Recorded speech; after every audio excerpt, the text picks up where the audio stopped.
आसिफ जरदारी, शहबाज शरीफ, मरियम नवाज को रिलीफ नहीं मिलेगा। नैब का तीसरा तरमीमी ऑर्डिनेंस जारी। नैब तरमीमी ऑर्डिनेंस के तहत धोखाधड़ी और फ्रॉड के केसेस वापस नैब के सपुर्द। पहले से कायम तमाम मनी लॉन्ड्रिंग के केसेस वैसे ही चलेंगे। ऑर्डिनेंस का इत्तलाक 6 अक्टूबर से होगा। 6 अक्टूबर से पहले के फ्रॉड के तमाम मुकदमात नैब सुन सकेगा।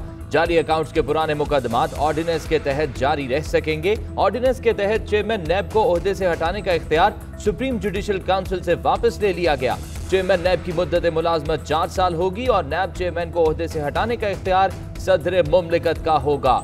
ज़र जमानत के तयन का इख्तियार भी नैब अदालत को दे दिया गया।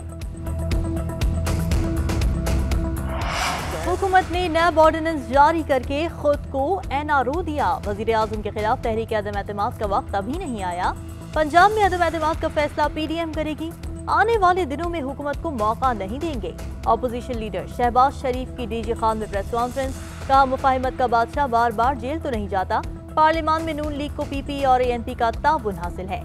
हमने TLP को सपोर्ट नहीं किया। मौजूदा सूरत हाल का कोई सियासी फायदा नहीं उठाया। हमारे दौर में TLP के धरनों को इमरान खान सपोर्ट करते थे। शाह महमूद कुरैशी TLP के धरनों में शरीक होते थे।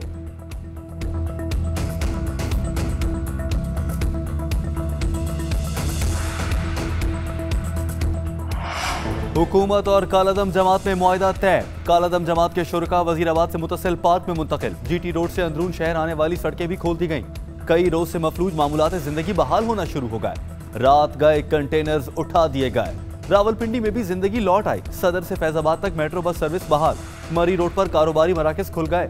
उधर मुजाहिरीन के तशद्दुद से जख्मी होने वाला पंजाब पुलिस का ASI अबू बकर जाँ बहक हो गया। शहीद एहलकारों की तादाद 5 हो गई। IG पंजाब की कसूर में शहीद एहलकार के घर आमद। लवाहिकीन के लिए इमदाद का ऐलान किया। हुकूमत और कालादम तंजीम DLP के दरमियान मुआहदे के मामले पर वजीर आजम की बनाई गई स्टीयरिंग कमेटी का इजलास आज लाहौर में होगा। इजलास की सदारत कमेटी के सरबराह वजीर मुमलिकत अली मोहम्मद खान करेंगे। इजलास में सूबाई वजीर कानून राजा बशारत, वफाकी सेक्रेटरी दाखिला शरीक होंगे। कमेटी के सरबराह अली मोहम्मद खान का कहना था कि PTI हुकूमत वजीर आजम इमरान खान की क़यादत में मामले के मिलजुल कर हल में कोशा है और मुल्क में अमन व इस्तेहकाम के लिए मुआहदे पर अमल दरामद के लिए पुरआज़म है।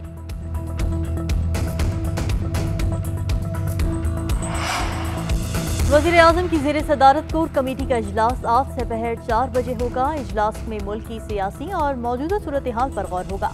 ज़राए के मुताबिक कालादम तंजीम के साथ मुआहदे पर कोर कमेटी को ब्रीफिंग दी जाएगी। इजलास में मुल्क की मुआशी सूरत हाल का जायजा लिया जाएगा। बल्दियाती इंतखाबात की तैयारियों पर कोर कमेटी को ब्रीफिंग भी दी जाएगी।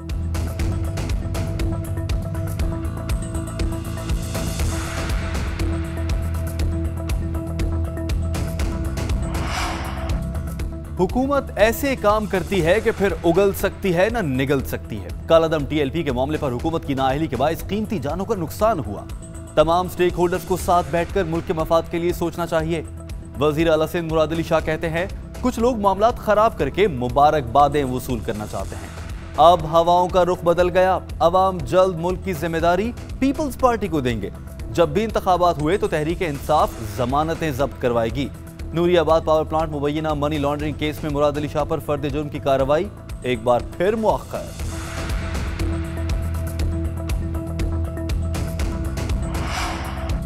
IMF के साथ मामला तय हो गए हैं। मुआहदा इसी हफ्ते हो जाएगा। स्टेट बैंक से मुतल्लिक कानून के लिए आईनी तरमीम की जरूरत है। आईनी तरमीम के लिए हमारे पास 2/3 अक्सरियत नहीं है। मुशीर खजाना शौकत तरीन ने कहा कि महंगाई एक आलमी मसला है। आलमी कीमतें मेरे कंट्रोल में नहीं हैं। महंगाई पर काबू पाने के लिए टारगेटेड सब्सिडी दे रहे हैं।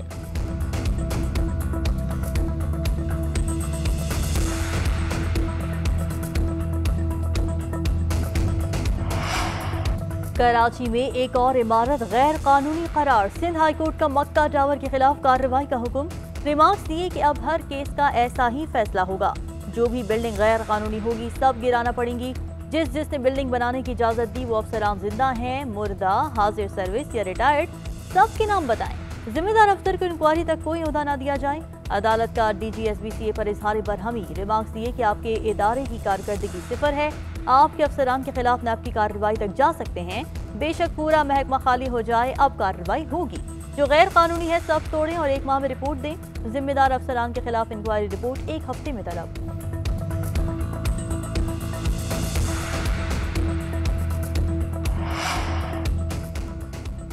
मुल्क भर में डेंगू के हमले तेज। पंजाब में सूरत हाल तशवीशनाक होने लगी। अस्पतालों में बिस्तर कम पड़ गए। राहदारियों में भी डेंगू के मरीजों के लिए बिस्तर लगा दिए गए। लाहौर के जनरल अस्पताल की गुजरगाहें डेंगू मरीजों से भर गई। गुज़श्ता रोज पंजाब में डेंगू से 3 अमवात। इस्लामाबाद में भी एक शख्स जिंदगी की बाजी हार गया। पंजाब में 445 अफराद डेंगू से मुतासिर, 345 का ताल्लुक लाहौर से। इस्लामाबाद में 24 घंटे में 46 नए मरीज अस्पताल जा पहुंचे। खैबर पख्तूनख्वा में मजीद 193 अफराद डेंगू का शिकार।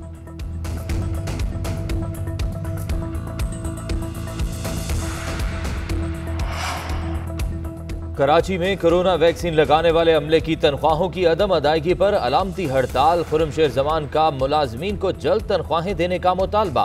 सिंध हुकूमत की गफलत से वैक्सीन की 22,000 खुराकें जाया हो गईं। वैक्सीन लगाने वाले अमले को 6 माह से तनख्वाहें नहीं दी गईं। पैसा कहां गया? मुराद अली शाह इस्लामाबाद में खड़े होकर इमरान खान पर तनकीद करते हैं। कोरोना से निपटने के लिए वैक्सीन समेत तमाम अशिया विफाक दे रहा है।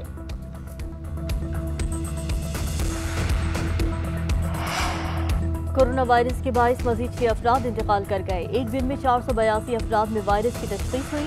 NCOC के मुताबिक 24 घंटों के दौरान 40,621 टेस्ट किए गए, जबकि मुस्बत केसेस की शरह 1.18% रिकॉर्ड की गई। मुल्क में 1,338 मरीजों की हालत तशवीशनाक है।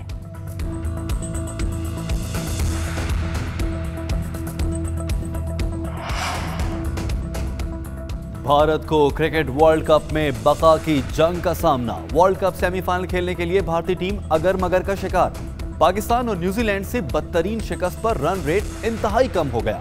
ग्रुप में भारतीय टीम नमीबिया से भी नीचे आ गई। भारत को सेमीफाइनल में रसाई के लिए अपने बकिया तीनों मैचेस भारी मार्जिन से जीतना होंगे और ये दुआ भी करना होगी कि न्यूजीलैंड अपने 3 मैचेस में से एक मैच बुरी तरह हारे। अगर अफगानिस्तान ने न्यूजीलैंड को शिकस्त दे दी तो अफगान टीम भी सेमीफाइनल की दौड़ में शामिल हो जाएगी। भारत की न्यूजीलैंड से इबरतनाक शिकस्त पर भारतीय मीडिया फट पड़ा। तमाम बल्लेबाजों को दगाबाज कह दिया। साबिक क्रिकेटर भी खूब गरजे बरसे। कपिल देव ने कहा कि कोहली 11 ने बहुत खराब कारकर्दगी का मुजाहरा किया। सुनील गावस्कर बोले टीम में तब्दीली की वजह से शिकस्त हुई। मोहम्मद कैफ का कहना है कि कोई गेम प्लान नजर नहीं आया। हरभजन सिंह बोले कोहली ने इतने डॉट बॉल्स कभी ना खेले।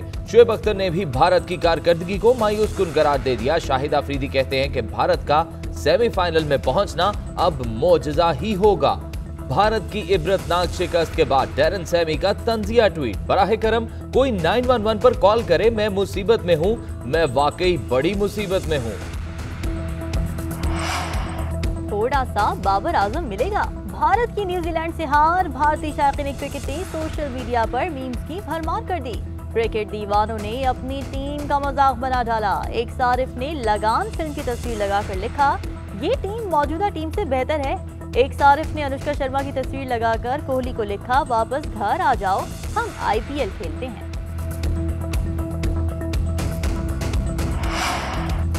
रावलपिंडी के होली फैमिली अस्पताल से एक दिन के बच्चे का अगवा। खानदान का बच्चे के अगवा के खिलाफ शदीद एहतजाज। बच्चे के मुबैना अगवा के इल्जाम में एक नर्स जेर हिरासत। नर्सेज का नर्स को तहवील में लेने पर एहतजाज।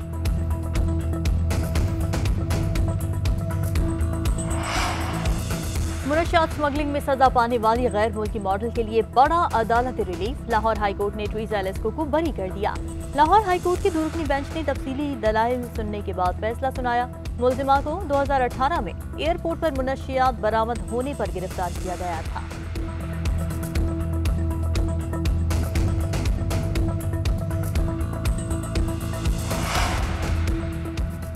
वजीर खारजा शाह महमूद कुरैशी से ऑस्ट्रेलियन हम मनसब मॉरिस पेन का टेलीफोनिक राब्ता। 2 तरफा ताल्लुकात और अफगान सूरत हाल पर तबादला ख्याल। शाह महमूद कुरैशी ने कहा कि अफगानिस्तान का हमसाया होने के बायस पाकिस्तान सबसे ज्यादा मुतासर हुआ। 40 साल जंगो जदल के बाद अमन की उम्मीद पैदा हुई है। आलमी बरादरी को चैलेंजेस और रोशन इम्कानात दोनों सामने रखते हुए फैसले करना होंगे। अफगान अवाम की इंसानी बुनियादों पर मुआवनत के लिए ठोस इकदाम उठाने की जरूरत है। वजीर खारजा की ऑस्ट्रेलिया हम मनसब को दौरा पाकिस्तान की भी दावत। चीन और अफगान तालिबान हुकूमत में तिजारती सरगर्मियां बहाल। अफगानिस्तान से 45 टन चिलगोजे चीन बरामद। अफगान कायम मकाम वज़ीर से दारजा तिजारत का कहना है कि गुज़िश्ता साल 10 टन चिलगोजे भेजे गए, इस दफ़ा 45 टन जा चुके। चिलगोजों की बरामद से अफगानिस्तान $1 अरब तक ज़र मुबादला कमा सकता है।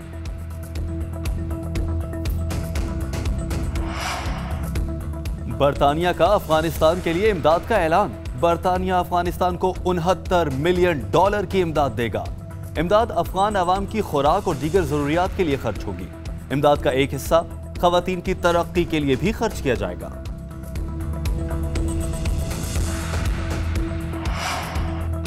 अमरीकी वजीर खारजा की चीनी हम मनसब से इटली में मुलाकात। दोनों ममालिक के दरमियान तिजारती और सिफारती ताल्लुकात पर तबादला ख्याल। अमरीकी वजीर खारजा एंटनी ब्लिंकन का कहना है कि अमरीका की वन चाइना पॉलिसी में कोई तब्दीली नहीं हुई है, लेकिन अमरीका अबनाए ताइवान में कशीदगी बढ़ाने वाले इकदाम और ताइवान की हैसियत बदलने के यकतरफा चीनी इकदाम की सख्ती से मुखालफत करता है।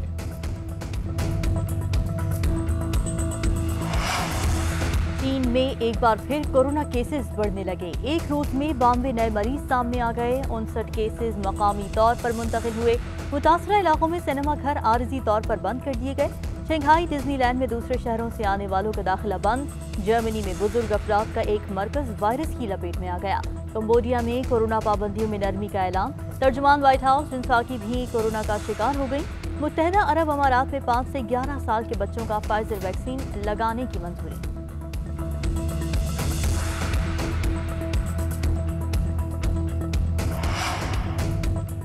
T20 वर्ल्ड कप में आज श्रीलंका और इंग्लैंड की टीमें आमने सामने होंगी। जीत की सूरत में इंग्लैंड की टीम सेमीफाइनल के लिए क्वालिफाई कर लेगी।